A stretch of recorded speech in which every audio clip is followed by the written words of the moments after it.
My name is Gary Butterfield. My name is Cole Ross. And you're listening to Best Quality Vacuum, the Duckfeed show that explores the extended Vince Gilliverse. That is Millennium, X-Files. Just kidding. It's Breaking Bad and El Camino and Better Call Saul. Yeah, not the Lone Gunman or and the anything Mike like Chronicles. that. Coming soon. Yeah. Jonathan Banks, Spring Chicken, that one. Banking on it. The new show following Jonathan Banks. Bank on Banks. Bank on Banks. It shows him banking. There's a segment each time where he discusses e-banking, like how it's much more convenient. Oh, yeah. Walter, you're going to log in. You're going to make a pin. Now you're going to take a picture of the check. You're going to sign the back of the check, but it's going to say for deposit only. This is two-step verification, Walter. Talking about ICU. Yes, a play on words, as the Wiki's trivia section points out, while also explaining what the thin blue line is. Yeah, they also explain it in the podcast as well. It's not that deep of a pun. No, not the thin blue line, but they explain the ICU. Right. It's not that difficult of a pun. It feels pretty apparent, like once you see what's going on. Yeah. We're still in the Fallout zone. Mm-hmm. We're dealing with Fallout, extended Fallout. They're punishing us for enjoying a big violent clash last episode. Yeah. So this episode was directed by Colin Buxey and written by Jennifer Hutchison, and it originally aired on May the 9th of 2010. Okay. Yeah. Jennifer Hutchinson's first episode that she wrote. Mm-hmm. This picks up right after the shootout at the end of 1 minute. Hank's in the hospital. The family waits for him to exit surgery. This is the primary plot. Yes. That's going on. This almost takes place in real time. Mm-hmm. It feels like that they really luxuriate in this to good effect. Yeah. Walt ends up stuck with his family, having to leave Jesse at the super lab, who cannot start the cook, and they're on a deadline. Yeah. It's got a very funny classic structure to it. Mm-hmm. Like my boss is coming over for dinner and like we're on a deadline, but I can't come, it's got that going on. Yeah. Now that I think about it like that, it is very hard to take it seriously. Yep. Yeah. It's very funny to me. But this situation of, the upcoming missing of the 200-pound deadline leads to Gus sending a pretty chilling message to Walt. Kind of showing what he's capable of to a degree. Yes. Yeah. This is a lot of finding out. Yes. In this episode. There's very little production in this, either on the wiki or in the podcast. Mm-hmm. The big special effects scene. Yeah. With the stump legs, not only everyone's crawling over themselves to pat themselves on the back on that, but it was just done with green screen stuff. Nothing too exciting. Yeah, it's literally like I saw this on the making of featurette for Forrest Gump, like how they did Lieutenant Dan. Yes, right? They danned us. Yeah, we got LT danned. Yes. The podcast is not very good. It is unusually back patty. Oh no. We get a lot of that, and it just because it is Jennifer Hutchison's first writing for full episode. It feels a little bit like they are like she's the birthday girl in this podcast, and they're really like she was a writer's assistant before this, and they're like, what does a writer's assistant do? And she talks, she answers, and like I didn't know the answer to that. Mm-hmm. So it's good to have knowledge. Yes. Generally. Mm-hmm. But the answer to that ends up being like taking down taking notes during the meeting, and then taking down all of the note cards, the plot note cards, and making sure they're in a safe place and stuff. And at the end of the day, that's not good podcast content. Right. Explaining that stuff. And it's like almost an hour. Long. It's a really powerfully bad episode of their podcast. Right. It is so fucking boring. Yeah, so, you never like to you get the sense that somebody's being gassed up like that. So like, she's a grown woman. You don't need to have her sit on your lap and pretend to be steering the car. Yes. Yeah, it's and she did a fine job. I'm happy for her. She's been in this world for a really long time. She was Vince's assistant on X-Files. Stuff like that, like all this stuff that's nice. Yeah, yeah. You know, It's nothing nice. about her work that I'm reacting to. It's just the Yes. there's a little bit of that on the commentary too, which was a bit of a dud as well. She had previously written like the webisodes, like that was the first thing that she wrote for money, right? Yeah. The ones that we talked about last season. So like that was cool. It just there was a lot of awkward silence on the commentaries, and it's like, why are we here, guys? Whenever you're watching a commentary and they're just watching the show with you, yeah, that bums me out. The best part of the podcast, Vince Gilligan makes a good joke where Kelly, the host of the podcast, says, you two you met on X-Files, right? And Vince Gilligan goes, yeah, that's where Jennifer played Special Agent Scully. In his little, country mouse accent, and it's very cute and funny. Yeah. A thing about the commentaries: if I have to hear one more person describe the particulars of ADR, I'm going to rip my head off and throw it at the screen. I understand it's a unique hazard of the job, and fuck me for complaining about it. But it's just like, oh my god, we know what ADR is. Yeah. Oh gosh. There's also the one thing here talking about Jesse's makeup and facial prosthetic for his wounds, the swollen shut eye. They tell this horrible story, like you spend hours and hours in makeup, and under that prosthetic, under all that rubber, like they don't have his eye taped shut. So like, just got the eye open. Problem with that is because you have the stuff over it, it pushed eyelashes under his eyelid, and there was no way to get in and get relief. So he was just stuck for an entire day with that constant irritant.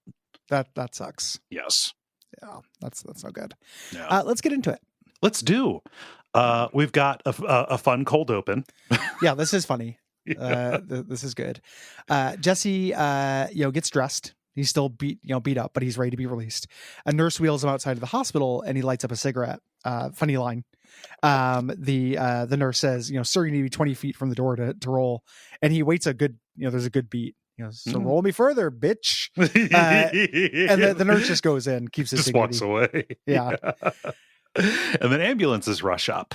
And we get all of the medical, talking about 4 cc's of medicine stat kind of stuff. Yeah. As Hank is rolled in, and Jesse kind of follows, and sees all of this and seems kind of like shell shocked, like he's kind of lost for words. Like walks back to the chair in time for Skinny Pete to roll up, and Skinny Pete's like, "Hey, how you doing?" And Jesse smiles and says, "Actually, I'm doing great." He's really happy to see this. He sees this as comeuppance. He loves Hank getting he had no questions. Yeah. Just like good that it happened. Yeah. We get a very awkward and another comedy scene in this where Walt is having the breakup conversation with Gail. Gail's like, "Oh, is this about that temperature? I promise that will, that never won't happen again." Yeah. And then just, could you tell me what happened? He's like, "Well, I could, but I don't think any of us would benefit from that." From a prolonged, Walt's being such a shit. Yeah. And then Walt, this is a funny joke. Says like, we're in different rhythms. Like I'm classical, and you're jazz. He does like a little sway to that. It's real silly. Yeah, jazz. And Gail's not jazz. I love the bit of manipulation because Shell's like jazz, and then Walt like snaps and points at him like it was his idea. Like, yes, jazz. Yes, yeah, you're jazz, man. You're jazz. Get it? Let's end this conversation as soon as fucking possible. Yeah. Victor leads Jesse in, and Jesse's on his worst behavior. Yes. Jesse's just like, oh shit, it's all shiny. Look at this shit. What up? He's being Jesse. Yeah. And Gail and Walt have like eye contact. Yeah. This makes no sense. And Gail goes to shake Walt's hand, and Walt just can't even look him in the eye. It's awful. Yeah, really hard to watch. So Walt, Victor gives him a look like this is fucking up. This is fucked up. And Walt says, this is for the best. And Victor just says 200 pounds a week. Like the whole idea is as long as you meet your quota, you're fine. But keep in mind, we're criminals. Like we do murders and stuff. Yeah. You have to, this is a mandate. Right. Yeah. So Walt says, "Hey, we've got to go get started. Right away. We need to make up for lost time." Jesse puts together, "Oh, he doesn't know." Like, right away. Like, "Hey, your phone doesn't get any reception, does it?" And then off screen, he finds out and then rushes to the hospital. And a cut over to the paramedics working on Lionel. You get a line that really sticks with me here as they're palpating the leg. They say his femur feels like a wet bag of gravel. Yeah. Ugh. Yeah. Gross. Yeah. And this turns out to be Lionel, the surviving cousin. Yes. Yeah. Walt rushes to the hospital. Gomi lets him in. No, he's family. Walt tries to confront Walt Jr., but Walt Jr. leaves. Everyone's feeling a little cold. Comfort, not confront. Comfort. Yeah. Sorry. I misread that. Yeah, comfort him. Listen, you little shit. I'll come up with a reason why this is your fault. Leave. Yeah. But everyone's being a little cold. Like he hasn't been there. Asak gets there and he tells, Walt, Walt's asking questions. What happened? And he's like, oh, the shooters had tattoos that indicate cartel affiliation. Yeah. They had an axe. The cartels tend to be theatrical. Just very comforting. Yeah. And Gomi says, like, hey, it's miraculous. Just trying to talk his former partner up, right? Like, hey, he got both of them, even though he didn't have his gun. This is the first time Marie's heard this. Yes. That rack focus, like, to her, like, having, like, just her face, like, turning to look at him is real good. And she's outraged. It's a good performance from Marie. Sublimating her anger, She blames Asak for it, and he's just like, he was suspended for the beating. And she's just like, if you had just trusted him and just like brought in this little Pinkman kid. And she turns to Gomi like, what kind of partner were you? You're supposed to back him up. And where were you? You're in Texas. Obviously Gomi is not supposed to back him up when he's buying flowers off work. She's just lashing out. Sends everyone out. No DEA, you're not welcome here. And Walt, he's standing there kind of squirming, right? He knows that he's implicated in this. And then Marie, kind of does, the nightmare thing. You never want this to happen where somebody says exactly what you're thinking when you're hoping they won't. Which is like, and just like he would never have gone after this Pinkman person, never would have got involved if you hadn't bought pot from him. Yeah. Do you ever think about everything that you have put him through? Which is true, right? You put him through, but the whole family through, right? Yeah, it's one of these great little bits of dramatic irony. Yes, she's right, but for the wrong reasons. Yes, and Skylar calls us out, like this isn't Walt's fault. And on the surface, it's not. Marie starts sobbing and apologizing. Right. And Walt hugs her and stuff. This is all fraught. Yes. I mean, it's meaningful that Skylar steps up to his defense. Like, she didn't have to do that. This is, another step on her way to trying to justify her involvement. Even it's also just self preservation, right? Like she has a vested interest in maintaining the secrecy. At the very least, now is not the fucking time. Not when the building is full of people who could put this together. Well, and just she's worried about her brother-in-law. It's so time passes. The DEA is holding a blood drive. All the agents are given blood. Family's in the waiting room. And Walt grabs a magazine, fixes the wobbly table, throws out a little page. He's stir crazy. So it was Jesse. Jesse's back at the lab. He can't do anything. This is well observed, this little bit of just killing time. This reminds me of like when you're young. I felt like I was in a lot of situations. This is pre-phone. Like now, I got the best phone. I got a medieval game. I got an archery game. I got a jousting game on there. I'm never bored. It's a black phone. It looks really cool. I'm never bored. But back in the day, sometimes you just be in a room. Oh yeah. Like I remember very rarely, I never got detention. Or very rarely got detention. But I got detention a couple times because goofing with my friends. Like just being too loud. And the times I had detention, it was this. Yeah. You're just kind of walking around, touching things. Like, I wonder if what this wall feels like. Maybe I'll do a vertical push-up off this wall. Okay, I did that. Now let's go look at the window. Like, it's maddening. It's crazy that people used to live like that. Yeah. Just in the moment, no phones. Awful. Terrible. Yeah. Just terrible way to live. Ugh. Man. Yeah, it's it is good. He's going around, he's drumming, he's like mouthing, singing fallacies. Yeah. I don't know why he doesn't just go home. Like, if there's nothing he can do, why is he here? Well, he thinks Walt's going to be back any moment. Oh, true. Yeah, he doesn't know when Walt's coming back, and that's why he calls. Yes. He calls the hospital directly. And Jesse, he's just like, it's been a whole day. Yeah. Walt's like, why'd you call me here? And he's like, we have a deadline. This isn't my deadline. Yeah. You fucking idiot. Walt said, he's like, fine, I'll just cook it myself. Walt's like, don't do it. Jesse gets mad. They're supposed to be partners. And Skylar walks up and he has to pretend it's a well-wisher, and Jesse is onto it at this point. Yeah. I love this. Jesse's like, oh, is your wife there? And he's like, yeah, she is. And I'm sure she'll be happy you called. And this little bit, this is great. Like, it's hard to, it is even hard to be sad about this, that it's come to this, but Walt's like, hey, do you know who that was? Like talking about like, oh, it's a neighbor or something, finding out. Yeah. Trying to lie. And Skylar doesn't even like look outraged. She just like looks at him and then just leaves. He just kind of tilts her head just a little bit and then just turns and leaves. Like, just the masquerade has been violated. Yes. Yeah. So they go get breakfast and everything. Marie is fixating on the silverware being dirty. Yeah. There. And she says a load-bearing line, like, I don't know how anybody survives this place. Yeah. Yeah. And Walt goes, I survived it. I didn't see this as breaking tension. I saw this as kind of an insensitive thing for Marie to say. Like, understandably so. But like being, Walt's like, yeah, I went through a whole thing, recently. He's not big timing. Right. No, I don't know about breaking so I put it in the notes here, breaking tension. That's how I saw it in the moment. I see this also as him, trying to comfort her, too. There's an element of comforting and just an element of like, the more things are possible than you think, I'm standing right in front of you. I'm proof of this, that this might be okay.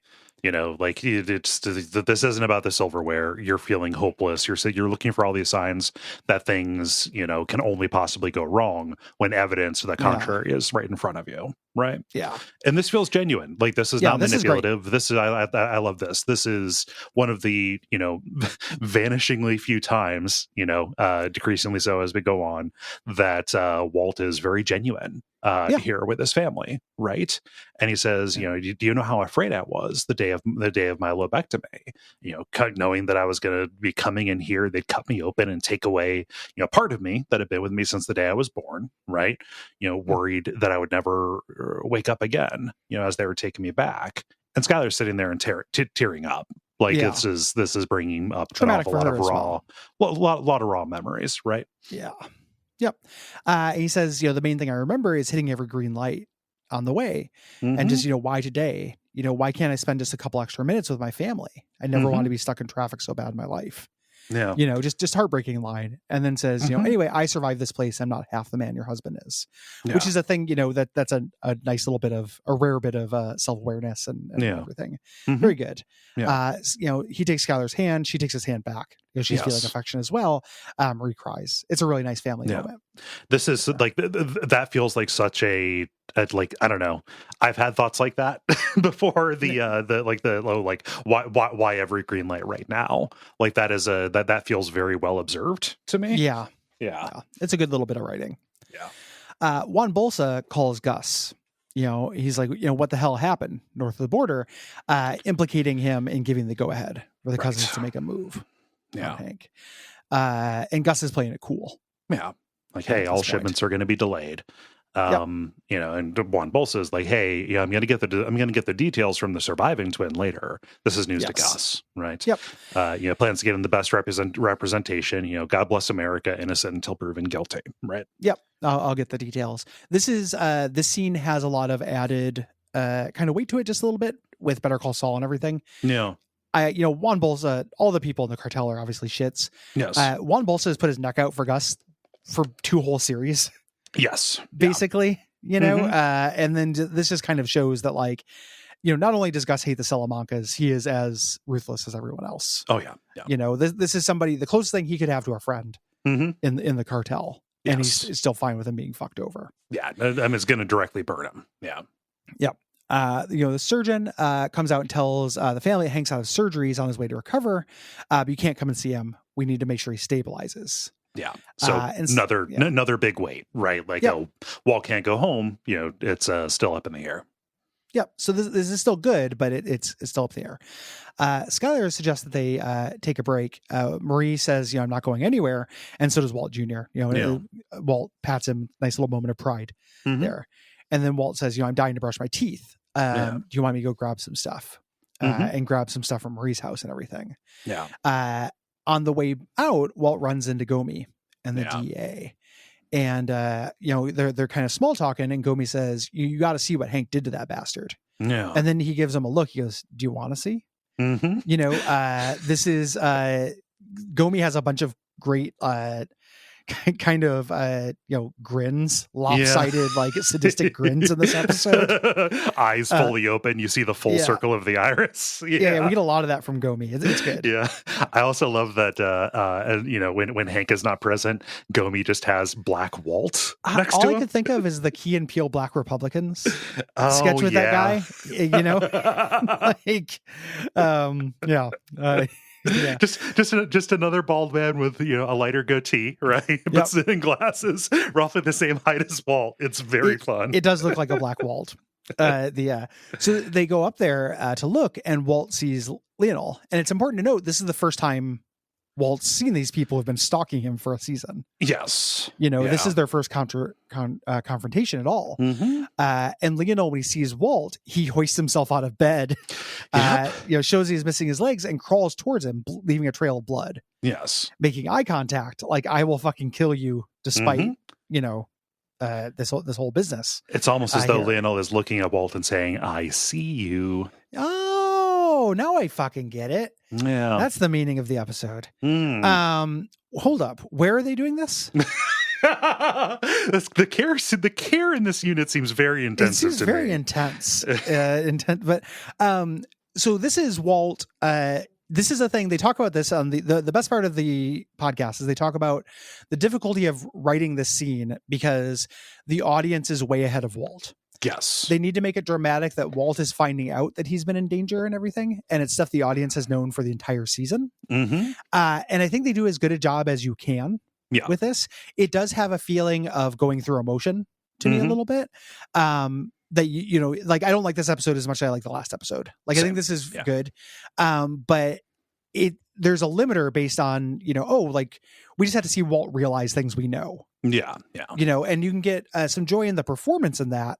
And we get a little extra shade with the confrontation with Gus. Yeah. But it is like putting things in place that need to be in place. It's key. It's catch up, right? Like it's a download of information that we need to see happen. Just the realization that the walls are closer to him than he expects that they are. Right. Yeah.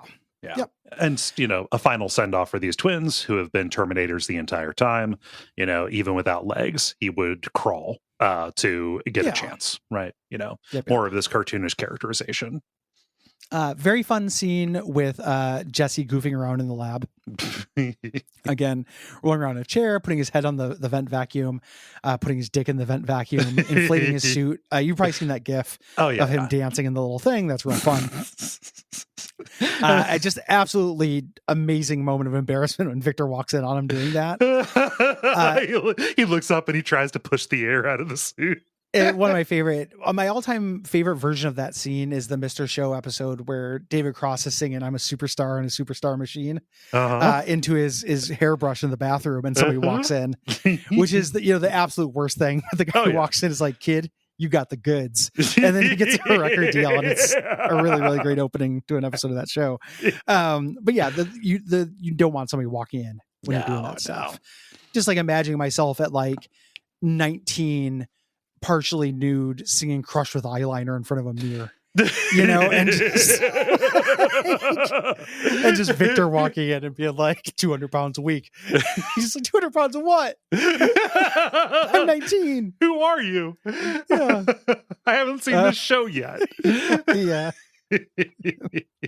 They should dispatch a Victor whenever anyone's doing something embarrassing. Oh yeah. And nobody can watch it. Like you should be able to like airdrop a Victor onto your enemies. And that needs to become folklore. Like Bloody Mary or whatever. Like, hey, don't do anything embarrassing. Victor's always watching. If you dance Santa while nobody's watching, Victor is watching. Victor on the shelf. Yeah.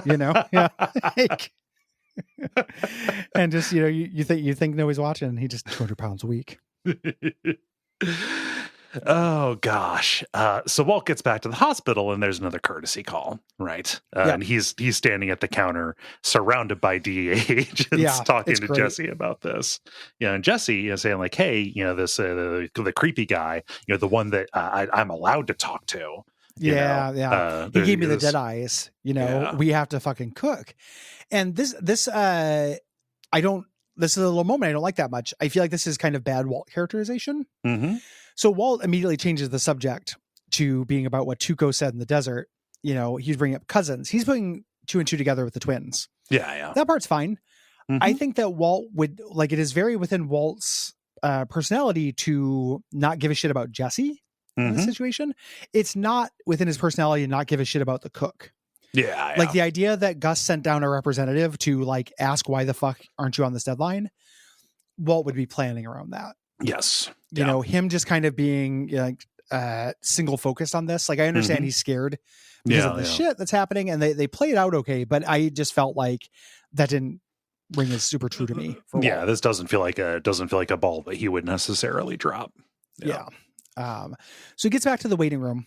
It brings toothbrushes from CVS or what have you. It brings a book for Junior, and Hank had given to him. It's the book about Pablo Escobar. Yes. And Junior says, Hank gave it to me. He said, the good guys never get ink like the bad guys do. This is about the guy who caught him. Yeah. Just everybody knows who Pablo Escobar is. People ought to know about the guys who, found him. Right. Yeah. It just again, Junior and his admiration for Hank and what he does, kind of building up. And there's none of the bitterness around this that you get from Walt at this point. His phone starts buzzing, and oh shit, emergency! It's Gus, right? Yep. Like, hey, I'm having the sweet moment with my son, but you don't leave Gus on red, right? So he goes out and answers, and Gus asks, like, hey, is there anything that I should know about the schedule? Gus knows everything, and he knows exactly what's happening, but he's just dangling this out, and Walt makes a crucial mistake here. He lies. Yeah. Yep. He underestimates him. He's treating Gus like he treats everyone else. Right. Gail really fucked it up.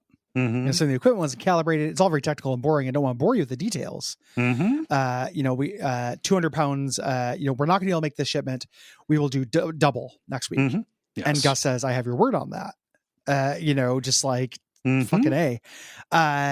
So Walt goes up to the second floor near Lionel's room to talk to Gomez. And Gomi says, we're going to learn what they were coming up for. Yeah. He doesn't want that. Nope. This is a very fraught situation. Like, I've got so many time bombs around me, and I cannot be seen trying to defuse them. Yes. Yeah. And Walt, talks about his fear. He's like, are there going to be others? Mm-hmm. And Gomi says, no, they had their chance. Hank is safe. And Walt isn't asking about Hank. Right. No. Just the cartel assassins. How common is that? Right. Yes. And Gomez, he's got the bloodlust, right? Jesus, I'd like to walk in there and shoot that bastard right in the head. And Walt just kind of evidently says, me too. Yeah. Gomi gets a call and says the food is here. Get this, Walt, you'll love it. The owner of Pollos Hermanos is personally bringing enough chicken to feed every cop in the building. Big booster for the DEA. Big booster for the DEA. Goes down, and Gus is in the waiting room with the family. And this is incredible scene. I love this so much. Just like, oh hi, I can walk into and out of your world, Walt. I'm Gus Spring. I'm not a Tuco. Yeah, I'm not a Tuco, and also I'm way better at this than you are. Yeah. He's offering a $10,000 reward for any information on the case. Gus says, I met your husband a while back, and your name came up, Walt. The collection jar was out. I hope there's been good news. Basically just like this whole thing, this thing you think you've been hiding from me, you hide nothing. Right. From me. Mm-hmm. Oh. It is as loud and clear as somebody as subtle as Gus can be. Right. Yes. Yeah. So Gus leaves, and Walt goes, "Oh, I forgot to thank him." runs out. Everybody thinks I'm just like, yeah, I love this. I'll walk him out. He's like, no need. He's like, I better walk him out. I forgot to thank him. I forgot. I should tell him where his car is. Yeah, what are you talking about? Yeah. And so he runs right up to him in the middle of this lobby, and here are these two conspirators talking directly to each other, again surrounded by DEA agents. And it's like, hey, so you knew that Hank was with the DEA. Yeah. And he's like, of course, I researched my people. What careful man wouldn't? Right. And you're being here. Is this some sort of message? Just with all of the outrage in the world on that, like, okay, so you're trying to play me. You're trying to humiliate me with this. Yeah. And he just says, I'm supporting my community. I hide in plain sight. Like it is a message, but it's not I'm going to kill you message. Yeah. It's, don't fucking lie to me about this. This is where Walt says, listen, do you have any information to share about the attack? Like, I fear for my family. At this point, Walt's just finding out about this. We have to keep that in mind. Yes. It's difficult because we've known about it forever. And Gus says, I'm told the assassin survived, is gravely injured. It's doubtful he'll live. Now thank me and shake my hand. Here's what you're going to do, Walter. Just, you don't be an idiot. Like, just, I'm going to tell you directly, this is how you get out. We need to exit this situation right now. Right. Yeah. We're hiding in plain sight. What part of that do you not fucking understand? Yeah. A big ruckus starts and people rush upstairs because Lionel's in cardiac arrest. Right. CPR is not working and he's dead. And then as they're all looking in on this, we see Mike drop a needle in the sharps container and walk away. Great little cameo. No lines. Yeah. Just Mike being a badass. It's like, okay, yeah, no, you can get into the hospital. You can Agent 47 this. It's no problem whatsoever, actually. Yep. So that night at Pollos Hermanos, Gus gets a call from Juan Bolsa. He's like, listen, I know about the death. I got federales in my rose bushes. Yeah. I know that you have something to do with this. I'm going to get proof and we're going to take it to the cartel. Right. And Gus is like, why would I do this? What would it benefit me? It makes no sense. Yeah. He's like, I'm trying to figure that out, but I will until shots are fired. Bolsa pulls his gun and goes to the door only to be gunned down. Yeah. And Gus just smiles standing in the parking lot and then snaps the phone in half and drops it. I remember being on the Something Awful threads about this. And I'm like, why is he breaking those phones? Like, they didn't understand the concept of a burner, which was fun. Yeah. It's possible, that, like, I don't know that I knew about burners until Breaking Bad, really. No, that's not true. I watched The Wire. The Wire has burners, but you have to watch a crime show to learn about burners. True. Yeah. Like, in real life, like, what is the average Something Awful goon going to do with a fucking burner? I don't know. They might pretend, but it's not. It's not a cool lot. It was just funny, just people not able to put it together. It's more like a media literacy thing than anything. Watch more crime. Your opinion, this isn't the feds going up. I mean, this is another one of Gus's assassin crews. We see that happen in Better Call Saul. Yeah. He thinks it's the feds. Yes. So he says, there's federales in my rose bushes, but it's a crew. Mm-hmm. Yeah. So the family's resting in the waiting room. And the surgeon walks in and says, I think Hank's stable. You can see him, immediate family only. And then Marie's like, we're all family. Everyone gets to crowd into this room. We're going to take up as much oxygen as possible. Yes. They get in there and we just get this, like a non-stinger ending. Kind of weirdly, Marie kisses Hank on the head. He's unconscious on a respirator. Everyone is freaking out because he looks like he's in bad shape. And we just fade out. Marie's hand puts her hand on Hank's and then we fade out. Yeah. Makes his hands look like fucking gigantic ogre hands. I was going to say it's like a 3-year-old's hand on Hulk hands. Yes. Puts her hands on Maria's or on Hank's absolute Hulk hand, ham mitts, ogre fist. And then it fades out. Yeah. And we don't know at the end of this episode whether his hand is going to keep growing. Is it an Everlong situation? Yeah. Or even further, like, we don't know if eventually it's going to crowd out everyone in the hospital. So that's our cliffhanger. Yes. The hand is big. Yeah. Breaking hand. Mm-hmm. Good episode. Weird episode. I think that a little bit weird, like a lot of really good stuff. The scene with Gus and Walt in the lobby is like worth price of admission. I think that this is about as good as it could be with all it has to do. It's like a thankless episode. Yeah. Like it's workman, like it has to get a lot of stuff done that is not that fun to get done. and does it in fun ways. Yeah. As fun as possible. I think it lives a little bit better in the watching than in the recap, because it does capture the stir craziness and the impatience and agony, I think, of waiting for somebody in the hospital. Right. I think everybody has something approximating this kind of experience. Right. And that is just kind of a slow boiling tension that doesn't come across in the bullet point by bullet point. Right. Yeah. Yep. Good. Not perfect. Yeah. But setting yourself up again, of course. Yeah. And that's it. That's ICU. ICU. Yeah. For all in my head, this episode was also the episode where Gus got sniped at, which I know comes way later. Oh yeah. But just because I thought the ICU was a 3-part pun. Oh, okay. But no, it's only a 2-part pun. Yeah. I think it's at the end of this season or something. Yeah. Also, I forgot that Juan Bolsa went down this early. I thought he was taken out in the Donna Ladio the Salud episode. Yeah. Yep. Yeah, he's gone. Which is a risky thing because it's his main ally. This chess game that the Gus is playing is real fun. Yeah. So, thanks everyone for listening. We appreciate you. If you like the show, please tell your friends. Support us on Patreon at patreon.com/Duckfeed.tv and leave us a rating or review on Apple Podcasts or Podcast Addict. Yeah. And join us in thanking our producer, Gwen, who not only edits these episodes and puts them out, but also composed our theme song. Yeah. Yeah. We really appreciate her. And we appreciate you. What should they do until next time? Until next time, I would say look out for hospital silverware. You thought I was talking about the food, right? No, silverware. No. The eggs are actually pretty good. Well, they say that in the episode. Yes.